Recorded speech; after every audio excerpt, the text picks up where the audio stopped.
사람은 누구나 기억하며 살기도 하지만 누구나 잊어버리며 살아가기도 합니다. 이를 망각이라고 하죠. 때로는 오래전의 일을 잊어버리기도 하고, 또 어제 먹은 가까운 시일에 이런 어제 먹은 음식을 잊어버리기도 합니다.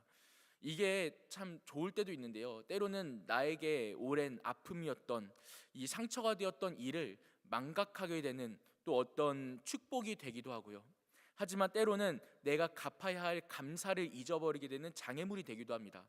사람은 누구나 잊어버리며 살아가죠. 오늘 본문에서는 다윗이 약 20년 전의 약속을 떠올리는 모습에서 시작합니다. 1절을 보니까 이렇게 기록합니다. 사울의 집에 아직도 남은 사람이 있느냐, 사울의 집에 아직도 남은 사람이 있느냐 라고 잊혀져 가는 이름, 그 사울의 이름을 거론하며 오늘 1절 말씀이 시작합니다. 그리고 1절 하반절을 보니까 이렇게 말하죠. 다윗이 말하기를 내가 요나단으로 말미암아 그 사람에게 은총을 베풀겠다, 그 사람에게 은총을 베풀려 한다라고요. 근데 이 말씀이 3절 가면은 더 깊은 의미로 나타나는데, 3절 보니까 다윗이 이렇게 다시 한번 재차 말합니다. 내가 그 사람에게 하나님의 은총을 베풀고자 하노라 하니라고요. 여기까지만 보아도 여러분, 오늘 말씀의 결론이 나왔습니다. 뭘까요? 오늘 말씀을 보면서 딱 여기까지만 봐도 하나님께서 은혜를 갚게 하시는구나, 오래전 약속을 떠올리게 하셔서 은혜를 갚게 하시는구나 라는 오늘 말씀에 아주 중요한 메시지가 있다는 것을 우리가 알 수 있다는 것이죠. 혹시나 이 새벽에 혹시 눈이 감기고 계신 분이 있다면 하나님께서 은혜를 갚게 하시는구나 라는 것만 기억하셔도 오늘 말씀의 또 결론에 대한 내용들은 이해하실 수 있을 것 같습니다. 하지만 혹시나 이보다 더 깊은 의미와 메시지가 뒤에 있으니까요, 또 우리 정신 차려서 또 그 깊은 의미와 메시지를, 말씀을 함께 생각해 볼 수 있기를 축복합니다. 오늘 본문 말씀을 더 입체적이고 풍성하게 알기 위해서 저는 오늘 이 9장을요 두 가지의 입장으로 함께 살펴보고자 합니다. 첫 번째는 다윗의 입장에서 살펴보는 것이고요, 두 번째는 무비보셋이라는 이 요나단의 아들의 입장에서 이 말씀을 이해해 보는 것입니다. 첫 번째로 다윗의 입장으로 이 말씀을 한번 이해해 보기 위해서는요, 이 9장의 말씀의 시간적인 위치를 먼저 아셔야 할 것 같습니다. 이 9장 말씀이 아무래도 8장 뒤에 있다 보니까, 어제 나누었던 말씀에 바로 뒤에 붙어 있다 보니까 이때쯤에 같이 있었던 일이구나 라고 우리가 생각할 수 있는데요, 사실 이 9장의 이야기는요 한참 나중의 사건입니다. 한참 뒤에 일어나는 일입니다. 그래서 알 수 있는 부분이 어디냐면요, 무비보셋의 나이에서 우리가 알 수 있는데요, 4장 4절의 말씀을 보면요, 그 사울과 요나단의 죽을 때 처음으로 무비보셋이라는 인물을 말씀에서 등장시킵니다. 근데 그때 사울과 요나단이 죽은 소식을 들은 그때 무비보셋의 나이가 불과 5살이라고 말합니다. 그러니까 아버지를 여일 때의 나이가 5살이었던 때죠. 근데 그때로부터 이제 사울과 요나단이 죽고 다윗이 왕위에 오르는데, 다윗이 왕위에 오르고 헤브론에서 전체 이스라엘의 왕위를 받기까지 약 7년 6개월이 소요됩니다. 그러니까 그 5살, 무비보셋이 5살일 때로부터 7년 6개월이 지나서 다윗이 왕위에 오르니까, 다윗이 왕위에 오를 때의 무비보셋의 나이는 약 12살 내지 13살 정도 되었다는 것이죠. 그런데 오늘 본문 말씀의 위치는요, 다윗이 왕위에 오르고 이제 막 정복 전쟁을 시작하는, 이제 막 주변 외세의 침략으로부터 방비하고 또 전쟁하고 전투하면서 나라의 입지를 굳건히 새기는, 이제 막 왕이 되어 이끌어가기 시작하는 부분에 해당합니다. 다시 말해, 그렇다면 무비보셋의 나이는 약 13살로부터 한 많게 잡아야 1, 2년 더해서 한 15살 내외가 되어야 하는데, 그런데 오늘 말씀의 9장 12절 말씀을 보니까 무비보셋에게 어린 아들이 있다라고 말합니다. 다시 말해, 이 무비보셋은 이 말씀이 기록될 때 이 말씀의 위치에 해당하는 시간적으로는 한 가정의 가장이 되어 있었다는 것이죠. 그러니까 이게 장성한 어린이 되어 있었다는 표현입니다. 아들도 있고요. 그렇다는 것은 최소한 이 8장이 기록되는 말씀의 시기로부터 적어도 한 5년 정도는 뒤에, 또 한 20살은 넘어야 되지 않을까.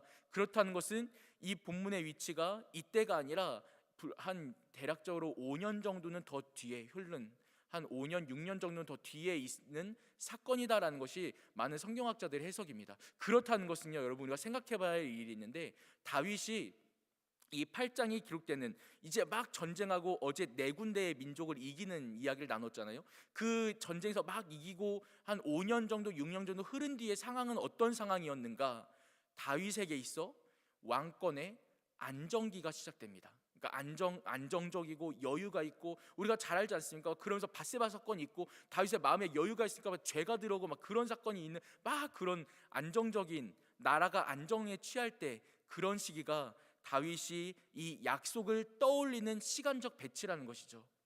여기서 우리가 알 수 있는 것은 무엇이냐면요, 다윗이 그 오래전의 약속, 한 20년 정도는 더 지난 약속을 갑작스럽게 떠올리게 된 상황은 다윗에게 있어 안정과 여유의 시간이었습니다. 아까 처음에 말씀드렸던 결론 기억하시나요? 그 결론, 하나님께서 은혜를, 그 은총을 떠올리게 하시는 것, 은혜 갚아야 할 일들을 떠올리게 하시는 이야기가 오늘 9장의 이야기라고 아까 말씀드렸었는데요, 다시 말해 하나님께서 다윗으로 하여금 은혜를 갚게 하시는데, 그때가 안정기이며 여유의 시간이었다는 것입니다. 세상은요, 화살처럼 정말 빠르게 지나갑니다. 우리를 더 분주하게 하고 더 빠르게 만들죠. 더 뭔가 일해야 할 것 같고, 오늘 하루도 막 계획표로 오면은 막 회사에서 뭐 하고 집에서 뭐 하고, 뭐 빨래하고 집안일하고 또 뭐 하고 하면 눈 깜짝 떠보니 밤 막 10시 11시가 되어 있고, 세상은 순식간에 돌아갑니다. 우리를 더욱더 분주하게 만들죠. 그러면요, 어떤 일이 일어나냐면, 우리의 마음이 마치 마르다의 분주함처럼 하나님의 일을 생각할 수 없게끔 만들 때가 있습니다. 이게 사탄의 어떤 전략적인 방법이기도 한데요, 우리의 마음을 더 빠르게, 더 분주하게 만드는 것입니다. 안정과 여유를 찾을 틈이 없게요. 그러면은 우리로 하여금 더 기도할 수 없고, 더 찬양할 수 없고, 더 예배할 수 없고, 새벽에 나와 기도했던 것이 온데간데 없고 다 잊어버리고, 금방 세상 일로만 가득 차버리는 우리의 삶을 다시 한번 알게 되어지는 것이죠. 그러나 하나님께서는, 세상은 우리를 더 빠르게 만들면서 사명을 기억하지 못하게 하지만, 그러나 하나님은 우리로 하여금 다시 기억하게 하십니다. 다시 떠올리게 하십니다. 근데 그것은 하나님의 일하심과 우리의 시간이 맞물려질 때 나타나는 일입니다. 아무리 하나님께서 우리로 하여금 떠올리게 하시고 해도, 우리가 바쁘다는 핑계로, 또 어떤 다른 핑계로 게으르게 우리가 일하지 못한다면, 그것은 우리의 의지 가운데 일어날 수 없는 일이 되어지는 것이죠. 하지만 하나님의 일하심과 이 다윗의 시간이 맞았을 때에 하나님께서는 그 은혜를, 은총을 다시 떠올리게 하셨습니다. 그러므로 우리 모든 성도들은요, 여러분, 의도적으로라도 오늘 하루 가운데에 그 안정과 여유의 하나님과의 시간을 만드셔야 합니다. 그때에 하나님은 우리로 하여금 다시 한번 은혜를 떠올리게 하시고, 또한 우리의 사명을 다시 기억하게 하십니다. 그래서 오늘 하루 가운데 이 새벽 너무 축복하고요, 또 이 새벽 기도 가운데도 하나님께서 베푸시는 그 은혜의 순간을 다시 떠올리고, 또 오늘 하루를 마무리하는 저녁의 시간에도 다시 한번 감사와 은혜로 하루를 마무리하시면서 하나님과의 시간을 마련할 수 있기를 간절히 축복합니다. 그 시간을 마련하는 사람은 그 은혜를 누릴 수 있기 때문이죠. 그리고 그때에 다윗은 1절의 말씀처럼 은총을 베풀기 시작합니다. 이 은총에 대한 것은 3절에 더 자세히 기록하는데, 아까 나눴던 것처럼 하나님의 은총을 베풀죠. 여기서 은총이라는 단어는요, 원문의 단어로 헤세드라는 단어를 사용합니다. 이 헤세드는요, 구약 성경에서 한 200번 넘게 기록되는 엄청 많이 사용되는 단어인데요, 근데 이 단어가 우리말로 번역할 방법이 없습니다. 우리나라 말에는 없어요. 이 표현이 없어요. 헤세드라는 단어가 때로는 오늘 말씀처럼 은총이라고도 번역되지만, 어떤 성경에서는 또 사랑으로도 표현되고, 어디는 자비로 표현되고, 어디서는 또 이런 친절함으로 표현되고, 어디서는 선함으로 표현되고, 어디서는 좋다라고도 표현되고, 다양하게 표현되고 정말 많이 표현되는데, 이거를 우리말로 딱 이거다라고 말할 수 있는 번역의 단어가 없습니다.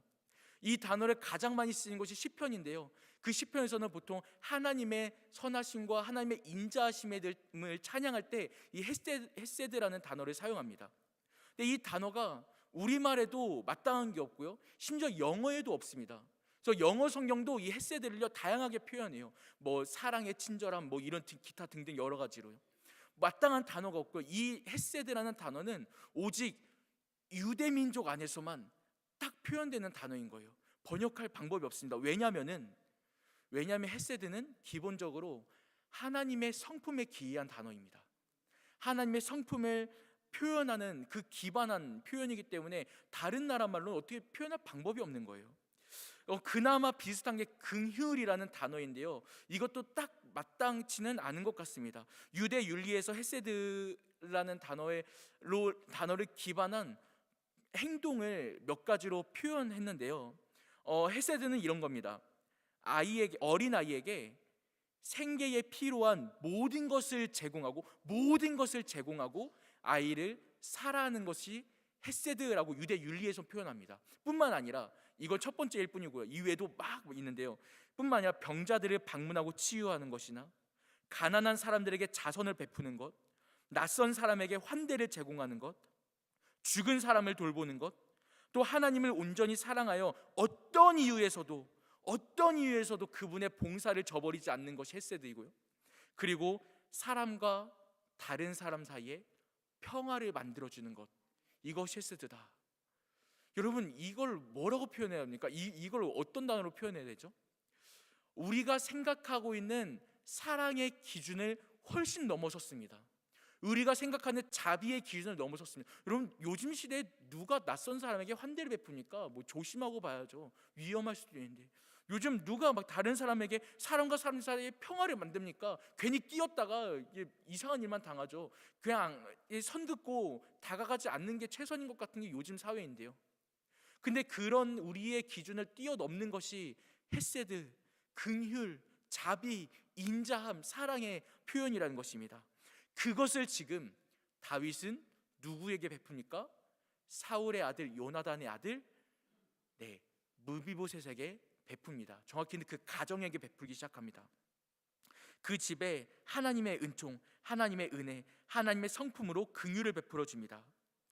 그래서 이 하나님께서는 다윗과 무비보셋의 이야기를 성령의 감동으로 딱 이 9장의 위치에 배치하게 하십니다.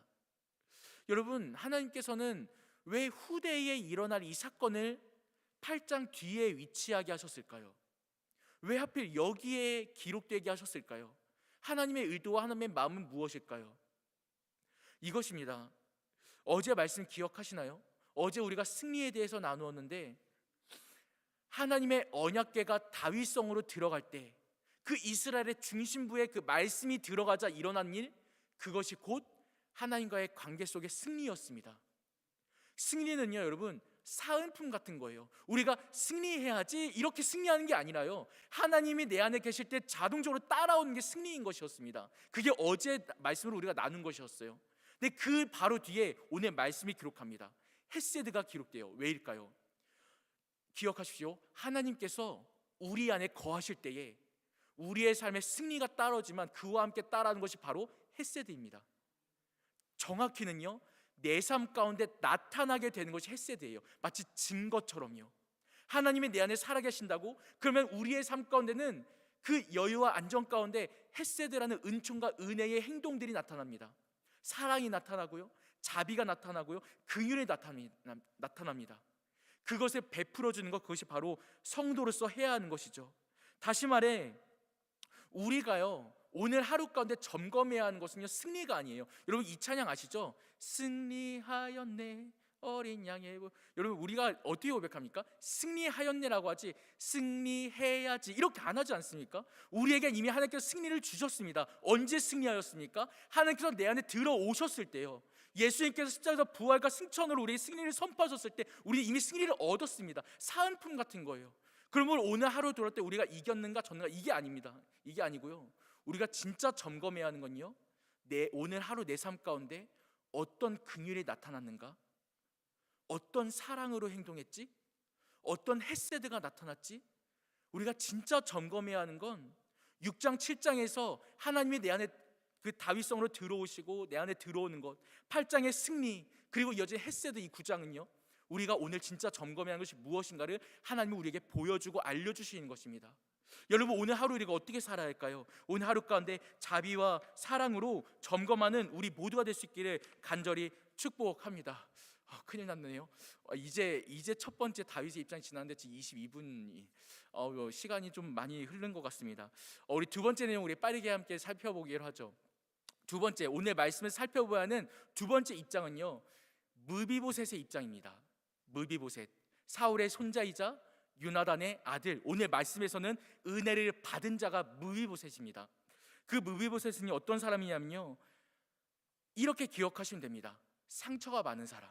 상처가 많은 사람. 왜 상처가 많을까요? 4장 4절 아까도 말씀드렸지만 불과 5살 때 이 사울과 요나단 아빠를, 그 가정을 잃어버린 아픔을 가진 게 무비보셋입니다. 심지어 사울의 세 아들이 같이 죽어요. 그러니까 삼촌들도 같이 죽었다는 것이죠. 그 한 날 한식 같은 때요. 그게 5살 때. 심지어 그 5살 때 급하게 도망가다가 유모가 떨어뜨리는 바람에 다리까지 절게 됩니다. 한쪽 다리도 아니고 두 다리 다 절게 됩니다. 오늘 13절에 기록하고 있거든요. 완전한 평생의 장애를 갖게 됩니다. 마음의 상처뿐만 아니라 몸의 장애까지 가져요. 게다가 오늘 본문에서요, 무비보셋이 거주하고 있는 지역이 등장하는데 4절 말씀 보니까 그곳이 어디냐면 로드발 암미엘의 아들 마길의 집에서 거주하고 있다라고 기록합니다. 로드발 암미엘의 집은요, 정확히는 로드발 지역에 있는 암미엘이라는 사람의 아들 마길의 집인데요, 이 로드발이라는 지역이 어떤 지역이냐면 원어로 살펴보면은 없다라는 의미, 없음을 의미하는 로우랑 그리고 목초지를 의미하는 네바르의 합성어입니다. 다시 말해서 이 의미로 보면요, 목초지가 없다, 푸른 게 없다, 더 쉽게 말하면 황무지다, 아무것도 없는 곳이라는 의미를 갖고 있는 것이 로드발입니다. 다시 말해 무비보셋에 살고 있는 곳이 어디냐면 황무지예요. 사람들이 찾지 않는 곳, 가축을 기르기도 어려운 곳, 바로 그곳에서 거주하고 있는 것입니다. 어릴 때는 상처가 많았어요. 부모님을 완전 다 여의었습니다. 가정이 무너졌습니다. 그리고 평생의 장애를 갖게 됩니다. 심지어 지금 살고 있는 곳 황무지에 살고 있습니다. 다시 말해 무비보셋의 평생은요, 얼마나 어려운 삶을 살았는가를 우리가 알 수 있는 대목이죠. 그나마 감사한 것은 이 마길의 집, 이 마길이라는 인물이 나중에 한참 뒤에 다시 한번 등장하는데, 이제 마하나임이라는 지역에서 다윗이 도망갈 때에 그 다윗에게 선대했던, 베풀었던 아주 선량한 사람으로 기록됩니다. 그게 참 감사하지만 아무리 그래도 이 무비보셋이 평생 갖고 있는 상처와 아픔이 얼마나 심한지 우리가 로드바이라는 단어를 통해 알 수 있는 대목이기도 하죠. 그런데 이보다 더한 것은 뭐냐면요, 사람들의 시선이었습니다. 오늘 말씀에 시바라는 종이 등장하거든요. 근데 그 종은 사울의 종이었습니다. 다시 말해 이 무비보셋을 섬겨야 할 이 종이었던 것이죠. 그런데 다윗이 이 시바를 불러서 사울의 집에 누가 남아있느냐라고 물어봤을 때에 시바가 무비보셋을 뭐라고 부르시는지 아십니까? 오늘 3절 하반절 볼까요? 3절 하반절 보니까 시바가 왕께 이렇게 대답합니다. 시바가 왕께 아뢰되 요나단의 아들 하나가 있는데 다리 저는 자니이다 하니라. 뭐라고 말합니까? 다리 저는 자니이다. 재밌는 거 말씀드릴까요? 더 웃긴 건요, 오늘 말씀뿐만 아니라 시바가 두 번 더 등장하거든요. 나중에 16장에 한 번 더 등장하고 19장에 한 번 더 등장해요. 우리 그때 또 나눌 것인데, 다리 저는 자라고 부른 이 시바의 말, 이때로부터 그때까지 시바는 단 한 번도 무비보셋을 이름으로 부른 적이 없습니다. 한 번도 이름으로 부르질 않아요. 이때 다리 저는 자라 표현합니다. 자신이 섬겨야 할 주인인데도 불구하고요. 이게 무슨 말인지 아시겠어요? 종마저 무비보셋을 이름으로 부르지 않습니다. 그 사람의 다리를 접니다. 그 상처로 표현합니다. 그 사람의 평생의 아픔으로 말합니다. 그것이 그의 곧 이름이 되었습니다. 근데 여러분, 참 은혜로운 것은요, 다윗이 무비보셋을 부릅니다. 근데 그 무비보셋을 불러서 첫 마디가 뭔지 아세요? 우리 6절 보시겠습니까? 6절 중반절 보니까 그 앞에 엎드려 절하며 다윗이 이르되 뭐라고 첫 마디를 부릅니까? 무비보셋이여, 무비보셋이여. 다윗은 그를 이름으로 불러줍니다. 이게 누구의 모습입니까? 하나님의 헤세드, 은혜와 사랑의 성품인 것이죠. 여러분, 하나님은 우리의 이름을 아십니다. 세상은 때로는 우리를 상처로 부르고요, 세상은 우리를 자꾸 참소하고요, 정확히는 사탄은 우리를 참소합니다. 야, 너 이런 사람이잖아. 야, 너 죄인이잖아. 야, 너 이런 죄 졌잖아. 네가 뭔데 기도해? 네가 뭔데 예배해? 너가 뭔데 이래? 막 이러면서 우리를 자꾸만 참소하고 우리 자꾸 넘어뜨리는 것이 사탄의 공략입니다. 전략입니다. 그러나 하나님은 우리를 뭐라 부르십니까? 우리를 명확하게 그 존재로 부르십니다. 그 이름으로 부르십니다. 하나님의 자녀라, 누구라, 요한이라, 성도라, 거룩한 자녀라, 우리를 명확하게 부르십니다. 어쩌면 이것이 하나님께서 표현하시는 헤세드의 모습인 것이죠. 나를 사랑한다는 것은요, 내가 나를 사랑한다라는 것은요, 나에 대해서 내가 어떤 사람인지 정확히 아는 데서 시작합니다. 내가 누군지 정확히 아는 데서 시작한다는 것이죠. 내가 누군가를 사랑한다는 것은요, 내가 누군가를 사랑하고 있다는 것은요, 내가 그 사람에 대해 점점 정확히 알아간다는 것입니다. 이 사람의 이름을 부른다, 그 사람의 존재를 불러준다라는 것은요, 그 사람의 상처와 상관없이 그 사람이 어떤 사람인지 마음에 받아들일 준비가 되었다는 것이죠. 여러분들은 어떤 이름이십니까? 우리 이렇게 고백하죠. 내 이름 아시죠? 내 모든 생각도 아바라 부를 때 그가 뭐죠? 네, 죄송합니다. 내 이름 아시죠? 이 찬양 우리가 고백하는 것처럼요, 하나님은 우리 이름 아십니다. 우리를 부르십니다. 이 새벽도 우리가 어떻게 나왔습니까? 물론 새벽에 피곤해 하면서 막 일어나 알람 막 억지로 끄면서 오늘 교회 가야지 하면서 일어날 수도 있겠지만, 그리고 어떻게 힘들게 추운데 두껍게 입어야지 하고 나올 수도 있지만, 그 전에 하나님께서 우리의 이름을 부르셨기 때문에 그 믿음에 반응하여 우리가 이 교회에 다니고 주 앞에 나오고 예배할 수 있는 것 아니겠습니까? 주께서 우리를 먼저 부르심, 그 은혜를 정확히 체험하는, 그 부르심을 다시 한번 생각하는 이 시간 될 수 있기를 간절히 축복합니다. 하나님께서 나를 어떻게 부르시고, 하나님께서 내게 어떻게 헤세드로 긍휼과 자비로 부르시고, 하나님께서 나를 어떻게 인도하시는지 분명히 생각해내는 그러한 은혜의 시간 되시기를 간절히 축복합니다. 하나님만이 나의 존재를 명확히 부르십니다.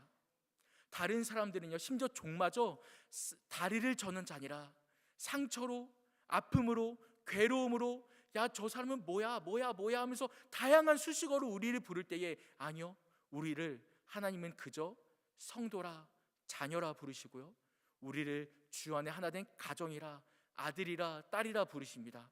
그 주 앞에 부르짖으십시오.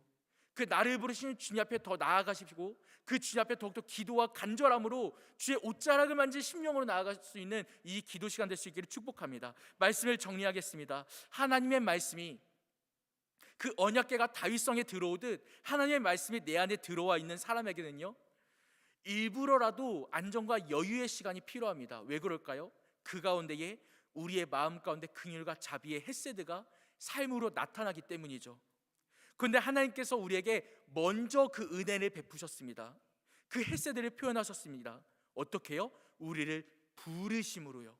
세상으로부터 끄집어내 우리를 이 자리로 부르심에서부터 헤세드를 나타내셨습니다. 나의 이름을 부르시고요, 나의 존재를 부르시고요, 나를 자녀 삼아주심으로 그 무한하신 헤세드와 자비와 사랑을 표현하셨습니다. 그 주 앞에 오늘 이 시간, 이 기도의 시간 어떻게 나아가시겠습니까?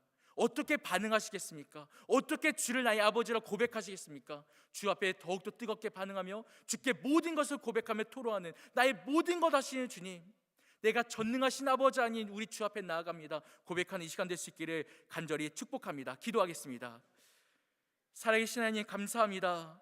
이 시간 나에게 먼저 은혜 베푸시고 나를 먼저 부르신 주 앞에 나아갑니다.